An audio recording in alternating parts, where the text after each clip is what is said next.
আমি হাঁটতে পারতাম না, আমার হাঁটু বেঁকে বেঁকে গেছিলো। আমি পড়ে গেলে আমি উঠতে পারতাম না। আমি এখানে আসি অন্যতম নার্সিংহোমে এসেছি, দে তার কাছে নিয়ে এসেছি, তখন আমার চিকিৎসা করে।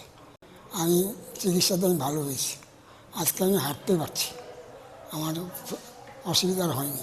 উনি 15 দিন আগে আমার কাছে এসেছিলেন, দুটো পাই একবারেই বেঁকে গিয়েছিল, যাকে আমরা ফিক্সড ফ্লেক্সন ডিফর্মিটি বলি। উনি হাঁটতেও পারছিলেন না, তো আমরা দুটো হাঁটুই ওনার প্রতিস্থাপন করি এবং স্বাস্থ্যসাথী কার্ডের মাধ্যমেই হয়।